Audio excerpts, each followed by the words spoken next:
Olá, queridos irmãos e irmãs do nosso curso de Catecúmenos. Bem, hoje iremos estudar mais um tema da nossa disciplina de Cristologia. Iremos falar sobre Jesus Cristo. Bem, não existe assunto mais fundamental para a nossa fé do que conhecer quem é Jesus e por que ele veio ao mundo. Como disse o apóstolo Paulo em 1 Coríntios, capítulo 2, versículo 2, pois decidi nada saber entre vós, senão a Jesus Cristo e este crucificado.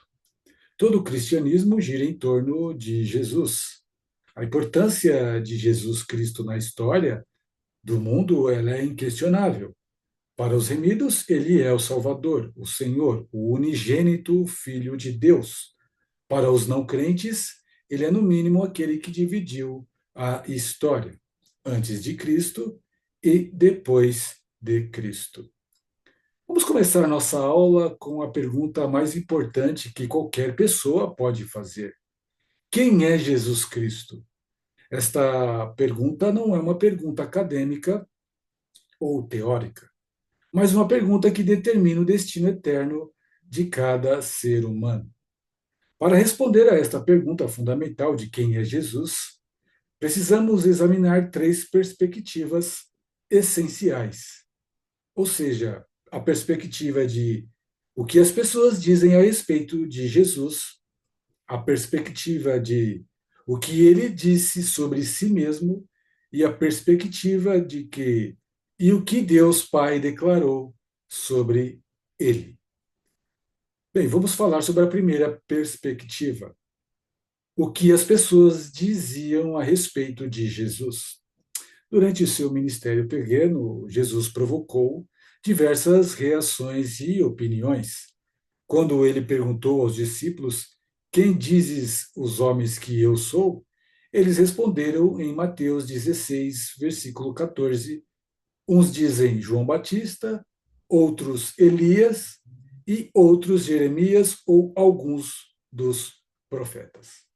Também o João Batista disse que Jesus era o Cordeiro de Deus que tira o pecado do mundo. E eu vi e tenho testificado que ele é o Filho de Deus, como está no Evangelho de João, capítulo 1, versículo 29 e versículo 34. Também vemos que fez essa pergunta para Pedro e Pedro respondeu a Jesus: quem dizes que eu sou? Disse, e tu és o Cristo, o Filho do Deus vivo, como está em Mateus capítulo 16, versículo 15, versículo 16. Então, as opiniões sobre Jesus eram variadas. Alguns o viam como um profeta. Por exemplo, a mulher samaritana disse: Senhor, vejo que és profeta, como está lá no Evangelho de João, capítulo 4, versículo 19. Após a ressurreição de Lázaro, muitos também disseram: Este é verdadeiramente o profeta devia vir ao mundo, como está no Evangelho de João, capítulo 11, versículo 45 e versículo 46.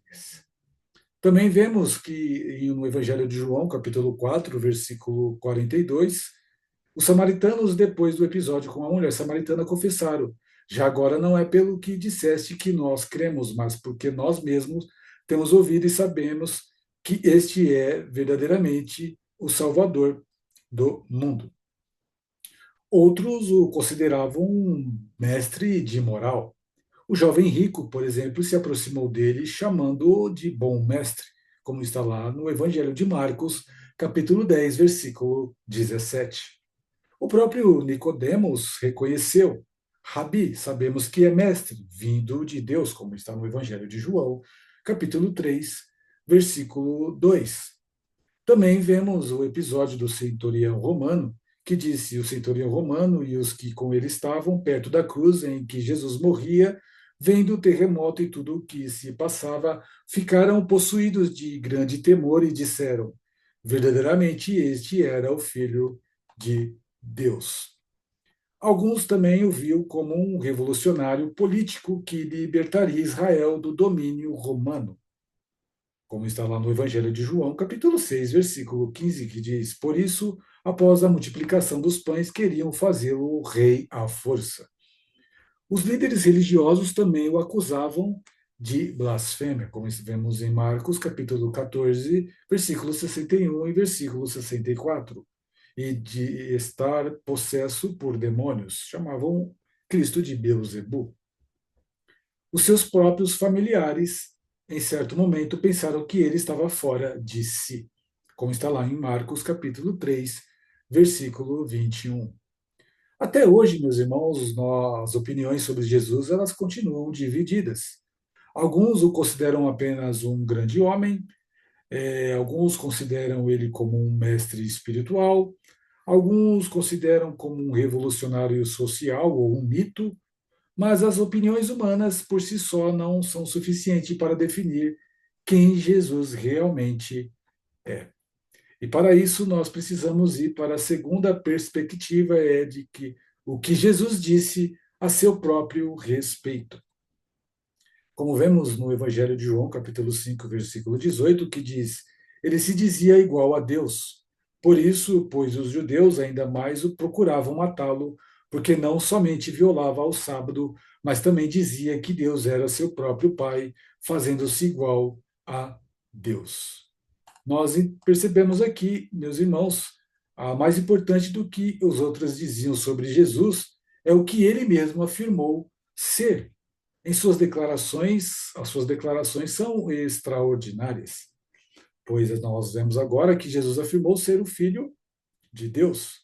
Em João 10, 36, ele disse: aquele a quem o Pai santificou e enviou ao mundo, vós dizeis, tu blasfemas porque declarei, sou filho de Deus. Jesus também afirmou ser um com o Pai. Em João capítulo 10, versículo 30, ele declarou: eu e o Pai somos um. Esta afirmação foi tão chocante que os judeus pegaram em pedras para apedrejá-lo, pois entenderam que ele estava se fazendo igual a Deus. Os judeus se chamam a si mesmos de filhos de Abraão, mas nunca de filhos de Deus. Chama-se filho de Deus era atribuir a si a substância do Pai. Por isso os judeus eles odiavam a Jesus. Também nós vemos no Evangelho de João, capítulo 6, versículo 35, que ele dizia tirar a fome e a sede existencial das pessoas. Declarou-lhe, pois Jesus, eu sou o pão e a vida, e quem vem a mim jamais terá fome, e o que crê em mim jamais terá sede. Veja como esse texto é atual, pois até hoje as pessoas estão em busca de sentido da vida. O próprio Senhor Jesus também, ele afirmou que ele era o Eu Sou, o nome pelo qual Deus se revelou a Moisés. Em João, capítulo 8, versículo 58, ele disse: em verdade vos digo, antes que Abraão existisse, eu sou, em letra maiúscula. Novamente, os judeus tentaram apedrejá-lo por esta declaração. Os judeus odiavam a Jesus. Jesus afirmou ter autoridade para perdoar pecados. Em Marcos capítulo 2, versículo 5 ao versículo 7, ele disse ao paralítico: filho, os teus pecados estão perdoados. Os escribas pensaram: por que ele fala ele deste modo? Isto é blasfêmia. Quem pode perdoar pecados senão um que é Deus? Jesus também afirmou ser o único caminho para Deus. E no Evangelho de João, capítulo 14, versículo 6, ele declarou: eu sou o caminho e a verdade e a vida, ninguém vem ao Pai senão por mim. Ele falava em tirar as pessoas das trevas e trazê-las para a luz. De novo, ele falava Jesus dizendo: eu sou a luz do mundo, quem me segue não andará nas trevas, pelo contrário, terá a luz da vida, como está no Evangelho de João, capítulo 8, versículo 12. Ele dizia ser um com o Pai, como a gente acabou de ler. Essas não são declarações de um simples homem, um homem bom ou um bom mestre, um mestre de moral. São afirmações de divindade. Como nós podemos verificar, o Senhor Jesus, ele não era uma pessoa qualquer. Então ele testificava de que ele era o próprio Deus. Mas também temos que entender a terceira perspectiva do que o que Deus Pai falou sobre Jesus. Esta é, acho que é a mais importante, de termos de testemunho de que Deus Pai falou sobre Jesus. Em três momentos cruciais do ministério de Jesus, o Pai falou audivelmente e diretamente do céu. Por exemplo, no Evangelho de Mateus, capítulo 3, versículo 17, ele, que foi o batismo de Jesus, o Pai declarou: Este é o meu filho amado em quem me comprazo. Esta declaração confirmou a identidade divina de Jesus como Filho de Deus. Também vemos no Evangelho de Mateus, capítulo 17, versículo 5, sobre o episódio da transfiguração, que o Pai repetindo esta mesma declaração, dizendo: Este é o meu filho amado, em quem me comprazo. E ele ouve, a ele ouve. Aqui o Pai não apenas confirma a identidade de Jesus, mas também ordena que os ouçam. Ou seja, aqueles que estavam ao redor de Jesus deveriam ouvir a voz de Jesus. Que prestemos atenção às suas palavras e que devemos a obedecê-la. Pouco antes, por exemplo, da crucificação, quando Jesus orou, dizendo: Pai, glorifica o teu nome, veio uma voz do céu que dizia, como está lá no Evangelho de João, capítulo 12, versículo 28, eu já o glorifiquei e ainda o glorificarei. O Pai confirmou que o sacrifício de Jesus cumpriria seu propósito divino. A Bíblia revela que Jesus é o Verbo e o Verbo estava com Deus e o Verbo era Deus. Ele estava no princípio com Deus, todas as coisas foram feitas por intermédio dele e sem ele nada do que foi feito se fez. Também em Colossenses, capítulo 1, versículo 15 ao versículo 17, diz que ele é a imagem do Deus invisível, o primogênito de toda a criação, pois nele foram criadas todas as coisas nos céus e sobre a terra, as visíveis e as invisíveis, sejam tronos, sejam soberanias, quer principados, quer potestades, tudo foi criado por meio dele e para ele. Ele é antes de todas as coisas, nele tudo subsiste.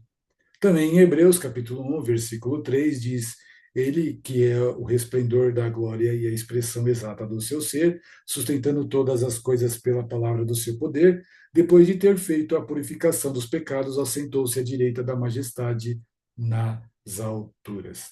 Também no Evangelho de João, capítulo 14, versículo 6, ele disse a respeito de si mesmo: Eu sou o caminho e a verdade e a vida, ninguém vem ao Pai, senão por mim. Também em Apocalipse, capítulo 22, versículo 13, diz: Eu sou o Alfa e o Ômega, e o primeiro e o último, o princípio e o fim.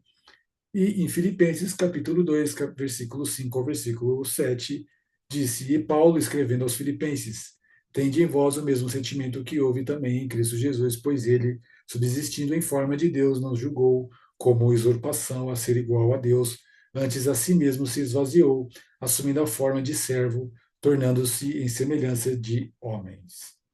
Então, nós podemos perceber que as declarações audíveis de Deus, as declarações audíveis de que Deus Pai testificou sobre Jesus através de sinais poderosos, pois nós vemos que ele enviou o Espírito Santo para descer sobre Jesus como uma pomba, simbolizando uma pomba no batismo, como vimos no Evangelho de João, capítulo 1, versículo 32 ao versículo 34.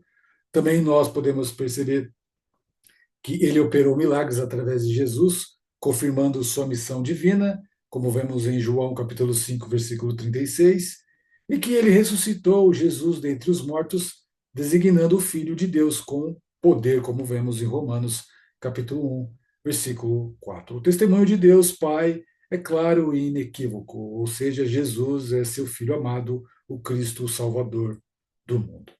Bem, nós entendemos sobre as três perspectivas, ou seja, o que as pessoas diziam, o que Jesus afirmou e o que o Deus Pai declarou sobre Jesus. Vamos explorar mais profundamente quem é Jesus Cristo, no sentido de que Jesus Cristo é verdadeiramente Deus. Quando falamos que Jesus Cristo é verdadeiramente Deus, ele não é apenas um grande homem, um profeta ou um mestre de moral. Ele é Deus encarnado, a segunda pessoa da Trindade. No Evangelho de João, capítulo 1, versículo 1 ao versículo 3, diz: No princípio era o Verbo, e o Verbo estava com Deus, e o Verbo era Deus, ele estava no princípio com Deus. todas as coisas foram feitas por intermédio dele, e sem ele nada do que foi feito se fez. E no versículo 14 nós lemos que o Verbo se fez carne e habitou entre nós. Jesus possuiu todos os atributos divinos, pois Jesus ele era eterno, como está lá no Evangelho de João, capítulo 8, versículo 58, antes que Abraão existisse, eu sou. Jesus ele é onipotente, como vemos em Mateus, capítulo 28, versículo 18, que diz: toda autoridade me foi dada no céu e na terra. Ele também é onisciente, como vemos em João, no Evangelho de João, capítulo 2, versículo 24 ao versículo 25, que diz: ele conhecia a todos e não precisava de que ninguém lhe desse testemunho a respeito do homem, porque ele mesmo sabia o que havia no homem. Ele perdoou pecados, algo que só Deus poderia fazer, como nós vimos no Marcos capítulo 2, versículo 5 ao versículo 7. Ele recebe a adoração, como está lá em Mateus capítulo 14, versículo 33, e como também está no Evangelho de João, capítulo 20, versículo 28. Jesus não apenas afirmou ser Deus, mas demonstrou sua divindade através de seus milagres, sua vida sem pecado, sua morte sacrificial e, acima de tudo, sua ressurreição gloriosa. Como disse Tomé ao ver o Cristo ressurreto, Senhor meu e Deus meu. Está lá no Evangelho de João, capítulo 20, versículo 28. Também nós sabemos que Jesus é perfeitamente homem. Ao mesmo tempo que Jesus é perfeitamente homem, ele não é apenas parecido, se parecia com um humano, ele era verdadeiramente humano em todos os aspectos, exceto no pecado. Ou seja, então nós sabemos que Jesus era perfeitamente Deus, mas também perfeitamente homem. Em Filipenses, capítulo 2, versículo 7, versículo 6 ao versículo 7, como acabamos de ler, é sobre isso, pois ele, subsistindo em forma de Deus, não julgou como usurpação a ser igual a Deus, antes a si mesmo se esvaziou, assumindo a forma de servo, tornando-se em semelhança de homens. Como homem verdadeiro, Jesus nasceu de uma mulher. Nós podemos saber isso, está lá em Gálatas, capítulo 4, versículo 4. Ele cresceu em estatura e sabedoria. Está lá no Evangelho de Lucas, capítulo 2, versículo 52. Ele sentiu fome, ele teve sede, ele sentiu cansaço. Podemos ver isso nos Evangelhos de Mateus, capítulo 4, versículo 2, no Evangelho de João, capítulo 19, versículo 28, e no Evangelho de João, capítulo 4, versículo 6. Ele experimentou emoções humanas, alegria, tristeza e angústia.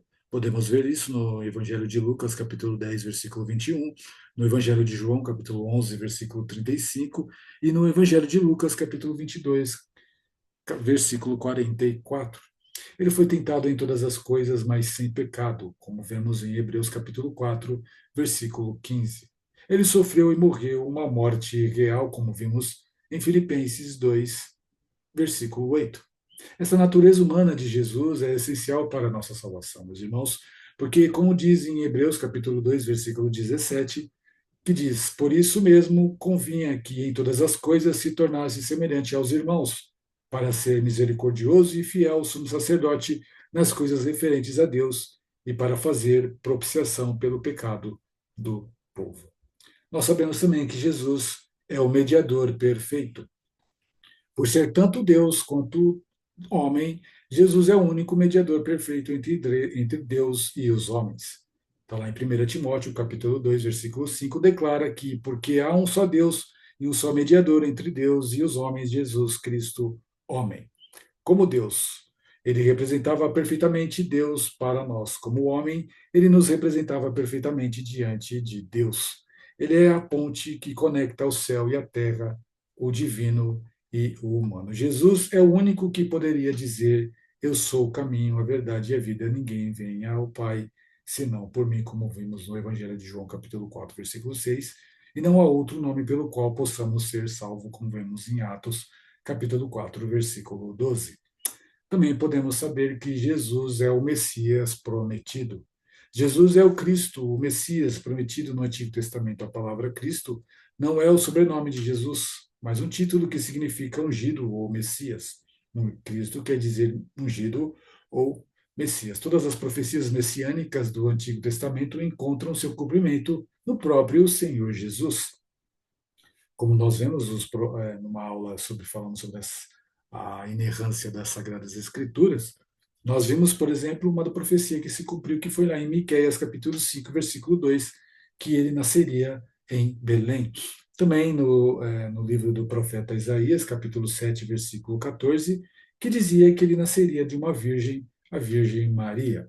Também no livro do profeta Zacarias, capítulo 9, versículo 9, que diz que ele entrou em Jerusalém montado em um jumento. Também em Zacarias, capítulo 11, versículo 12 ao versículo 13, diz a profecia que ele seria traído por 30 moedas de prata. Em Salmo 22, disse que ele seria crucificado. E no Salmo 16, versículo 10, disse que ele ressuscitaria, que ele ressuscitou dentre os mortos. Jesus é o cumprimento de todas as promessas de Deus, como diz 2 Coríntios 1, 20, pois quantas são as promessas de Deus, tantas tem nele o sim. Nós sabemos também que Jesus é o Senhor soberano. Jesus é o Senhor soberano sobre tudo e todos. Após a sua ressurreição e ascensão, ele está sentado à direita de Deus Pai, governando com todo o poder e autoridade, como nós podemos ver em Filipenses capítulo 2, versículo 9 ao versículo 11, que declara pelo que também Deus o exaltou sobremaneira, ele deu o nome que está acima de todo o nome, porque ao nome de Jesus se dobre todo o joelho nos céus, na terra e debaixo da terra, e toda língua confesse que Jesus Cristo é Senhor para a glória de Deus Pai. Jesus não é apenas uma figura histórica do passado. Ele é o Senhor vivo e reinante, que um dia voltará em glória para julgar os vivos, os mortos, e estabelecer seu reino eterno. Conhecer Jesus como Senhor significa submeter toda a nossa vida à sua autoridade. É, ele mesmo disse: Por que me chamais Senhor, Senhor, e não fazeis o que vos mando, como está lá no Evangelho de Lucas, capítulo 6, versículo 46. Bem, agora que entendemos quem é Jesus Cristo, precisamos agora explorar por que ele veio ao mundo. A pergunta é muito pertinente e nós temos que entender que ele veio ao mundo por causa da entrada do pecado da humanidade, terríveis consequências que vieram sobre nós. A mais grave foi a consequência da morte e as suas diversas facetas. O próprio Senhor Jesus declarou sua missão, como podemos ver lá no Evangelho de João, capítulo 19, versículo 10, que diz: Porque o Filho do Homem veio para buscar e salvar o perdido. Também no Evangelho de João, capítulo 10, versículo 10, diz que eu vim para que tenham vida e que tenham em abundância. Para entender perfeitamente, plenamente, porque Jesus veio, precisamos primeiro compreender o problema que existiu sua vida, o problema do pecado e suas consequências devastadoras, ou seja, as diversas facetas das consequências do pecado. Uma das consequências é a morte física. A primeira morte é a morte física. Como Deus havia prometido a Adão, a desobediência trouxe a morte, como está lá no livro de Gênesis, capítulo 2, versículos 16 e 17, que declara: E o Senhor Deus lhe deu esta ordem: De toda árvore do jardim comerás livremente, mas da árvore do conhecimento do bem e do mal não comerás, porque no dia em que dela comeres, certamente morrerás. Quando falamos sobre a questão da queda, nós vemos que Deus falou que do pó és e ao pó tornarás, como está lá no Gênesis também capítulo 3, versículo 19. A morte física é a separação da alma do corpo, é a sensação da vida, é a sensação, ó, o fim da vida biológica.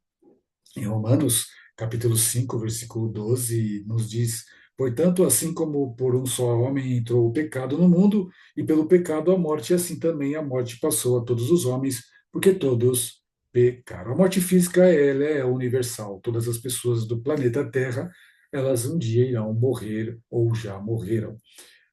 Quando falamos sobre a morte física e universal, independentemente de riqueza ou de status, ou de educação ou de poder, todos os seres humanos enfrentam esta realidade, que é a realidade da morte, como diz lá em Hebreus, capítulo 9, versículo 27, E assim como aos homens está ordenado morrerem uma só vez, vindo depois disso o juízo. Então nós entendemos que Jesus veio para enfrentar e vencer a morte física.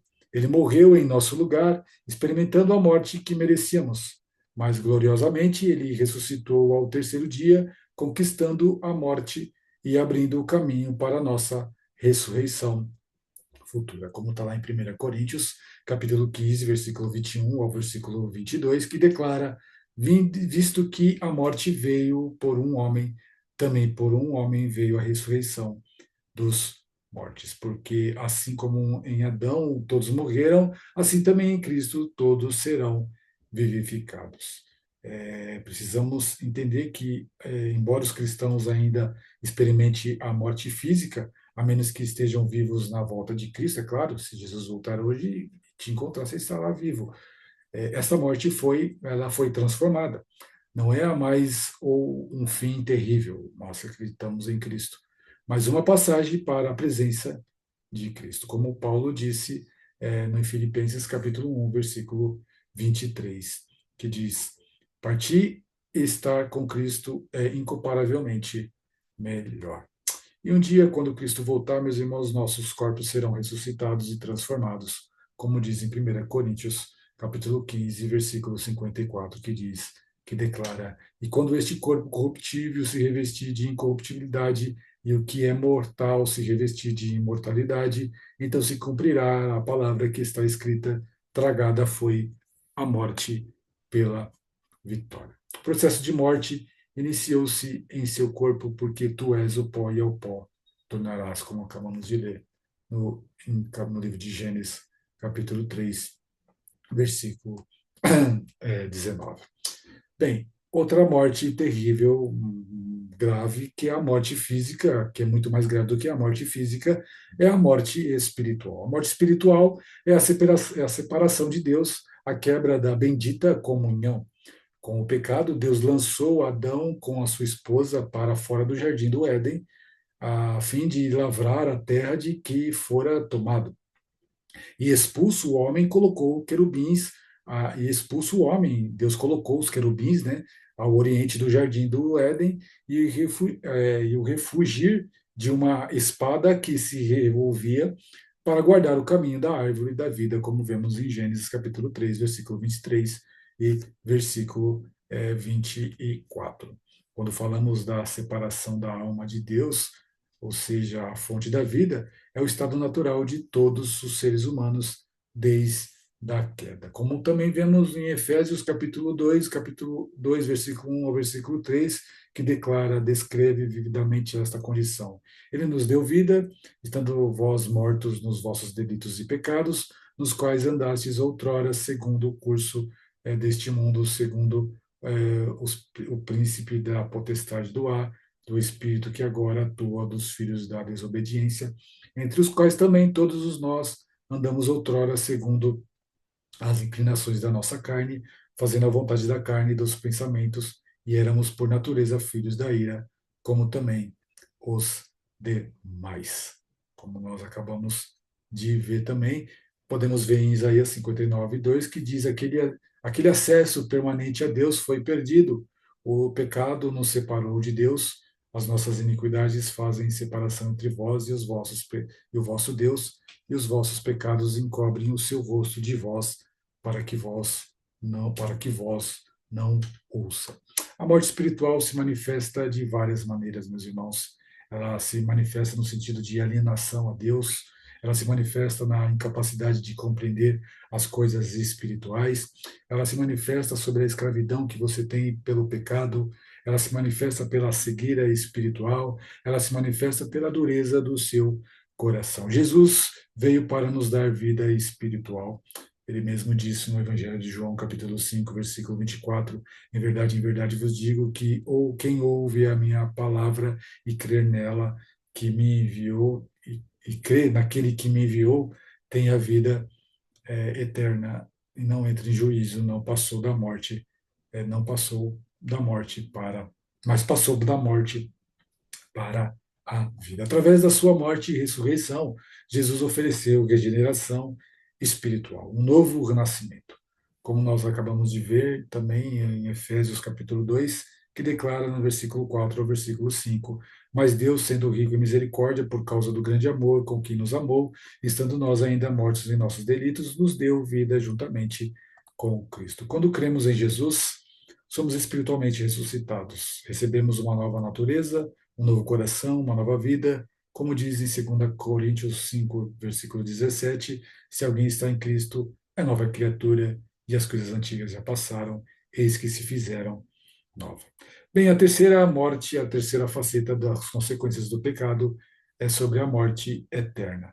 A mais terrível consequência do pecado é esta morte, a morte eterna. Também conhecido como a segunda morte, como está lá em Apocalipse capítulo 20, versículo 14, que é a separação eterna de Deus, a experiência de sua justa ira contra o pecado. O que acontece quando um morto espiritual morre fisicamente? Ele está separado de Deus. Morte espiritual e seu corpo morre, morte física. Então ele entra na eternidade separado de Deus, morte eterna. Em Romanos, por exemplo, nós lemos: porque o salário do pecado é a morte, mas o dom gratuito de Deus é a vida eterna em Cristo Jesus, nosso Senhor. E também no Apocalipse nós lemos quanto, porém, aos covardes, aos incrédulos, aos abomináveis, aos assassinos, aos impuros, aos feiticeiros, aos idólatras e a todos os mentirosos, a parte que lhe cabe será no lago que arde com fogo e enxofre, a saber, a segunda morte, como vemos em Apocalipse, capítulo 21, versículo 8. Jesus falou mais sobre o inferno do que qualquer outra pessoa na Bíblia. Ele descreveu como um lugar de choro e ranger de dentes, como nós vemos no Evangelho de Mateus, capítulo 8, versículo 12, como um fogo eterno, como vemos no Evangelho de Mateus, capítulo 25, capítulo 25, versículo 41, e um lugar onde o seu verme, nem o verme não morre, e o fogo não se apaga, como vemos no Evangelho de Marcos, capítulo 9, versículo 48. A morte eterna é o destino de todos aqueles que rejeitam a salvação oferecida em Cristo. Como dizem no Evangelho de João, capítulo 3, versículo 36, quem crê no Filho tem a vida eterna, o que todavia se mantém rebelde contra o Filho não verá a vida, mas sobre ele permanece a ira de Deus. Ninguém consegue, com suas próprias forças, escapar dessas consequências. Como está escrito, não há justo nenhum sequer, pois todos pecaram e carecem da glória de Deus, como está em Romanos capítulo 3, versículo 10 e versículo 23. Também no Evangelho de João, capítulo 3, versículo 16 a versículo 17, diz: e aí que entra o Evangelho, as boas notícias de salvação, porque Deus amou o mundo de tal maneira que deu seu Filho unigênito, para que todo o que nele crê não pereça, mas tenha a vida eterna, porque Deus enviou o seu Filho ao mundo, não para que julgasse o mundo, mas para que o mundo fosse salvo por dele. Jesus veio precisamente para nos salvar dessa terrível condenação, como nós acabamos de ver. Na cruz, Jesus experimentou a separação de Deus que merecíamos. Ele declarou: Deus meu, por que me desamparaste? Como vemos no Evangelho de Mateus, capítulo 27, versículo 42. Ele bebeu o cálice da ira divina para que nós não precisássemos bebê-lo. Como resultado, todos os que creem em Jesus são livres da condenação eterna.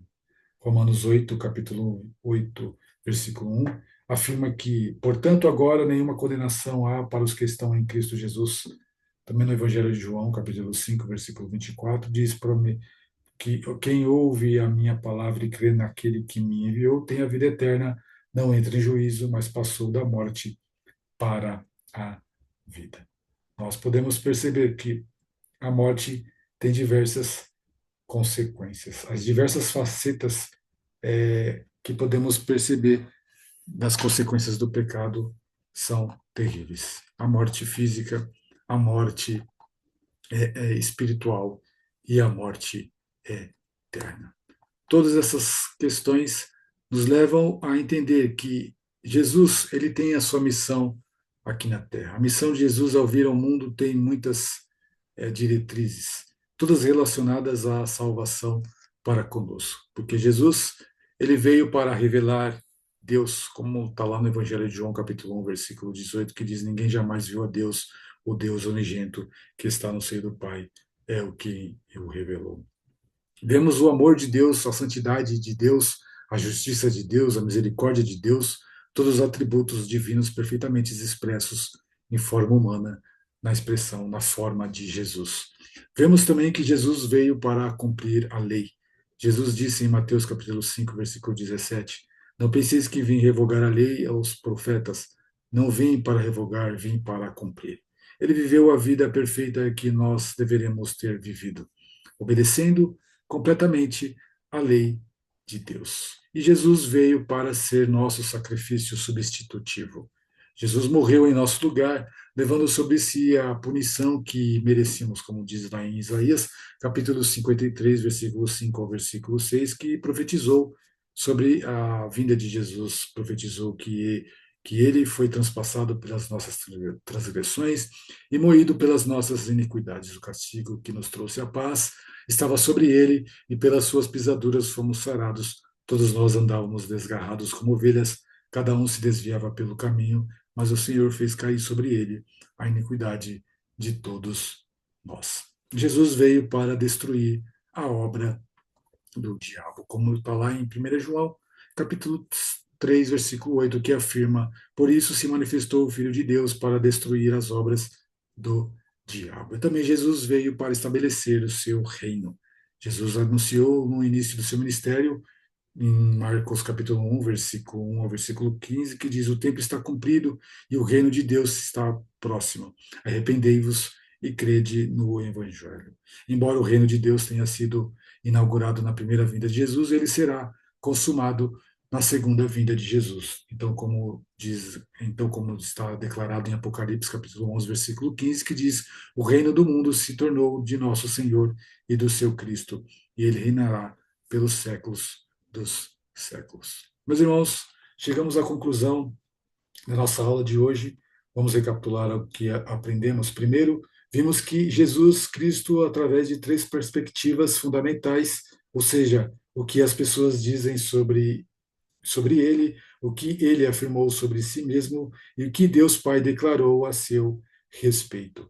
Essas três perspectivas nos mostram que Jesus é verdadeiramente Deus e perfeitamente homem, o mediador perfeito entre Deus e os homens, o Messias prometido e o Senhor soberano sobre tudo. Segundo, exploramos também que Jesus veio ao mundo para nos salvar da morte física através de sua ressurreição, da morte espiritual através da regeneração e da morte eterna através de seu sacrifício substitutivo. A pergunta que fica para cada um de nós é: como respondemos, como respondemos a Jesus? Não podemos ser neutros a seu respeito. Jesus Cristo é a resposta divina para as consequências do pecado.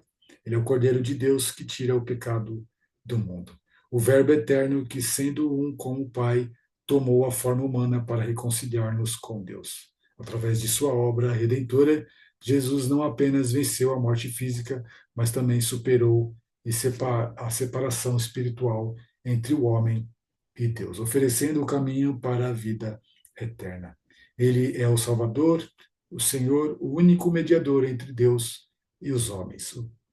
Ao cremos nele, participamos da sua vitória, sendo libertos da morte física, espiritual e eterna, aguardando a ressurreição no último dia. Seu sacrifício consertou o erro de Adão e nos trouxe a justiça, a graça e a vida abundante. Em Cristo somos restaurados à comunhão eterna com Deus. Nós também temos a confissão de fé de Westminster, que diz, na pergunta 36, que diz: quem é o mediador do pacto da graça?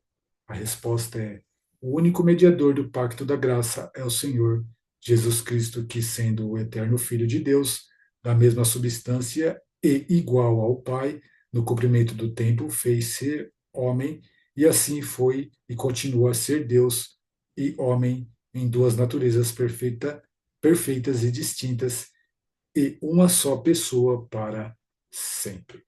Também vemos a pergunta 37, que diz: sendo Cristo o Filho de Deus, como se fez homem? A resposta é: Cristo, o Filho de Deus, se fez homem, tomando para si um verdadeiro corpo e uma alma racional, sendo concebido pelo poder do Espírito Santo no ventre da Virgem Maria, da sua substância e nascido dela, mas sem pecado.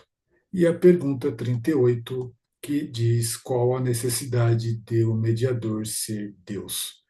Era necessário, a resposta é, era necessário que o mediador fosse Deus para poder sustentar a natureza humana e guardá-la de cair debaixo da ira infinita de Deus e do poder da morte, para dar valor à eficácia aos seus sofrimentos, obediência e intercessão, e para satisfazer a justiça de Deus, conseguir o seu favor, adquirindo um povo peculiar, dar a este povo o seu espírito, vencer todos os seus inimigos e conduzi-lo à salvação eterna.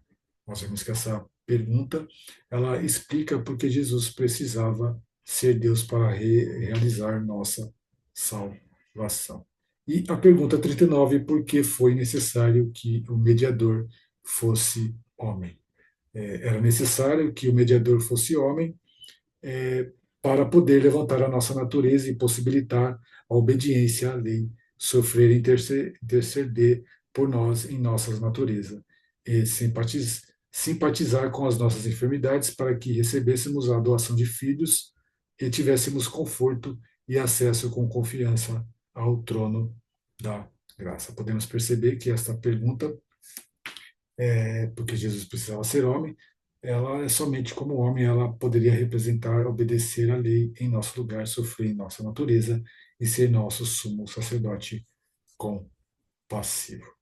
Bem, nós vimos grandes referências das Sagradas Escrituras. Nós podemos ver que o Senhor Jesus é de tamanho fundamento para tudo aquilo que cremos, pois Ele é nosso Salvador, Ele é o nosso Senhor. Que você seja edificado nessa aula, que você estude mais, aprenda mais, se desenvolva mais, procure, estude, leia, leia a palavra de Deus, peça a iluminação do Espírito Santo e cresça em comunhão com o Senhor. Boa aula, bons estudos para você.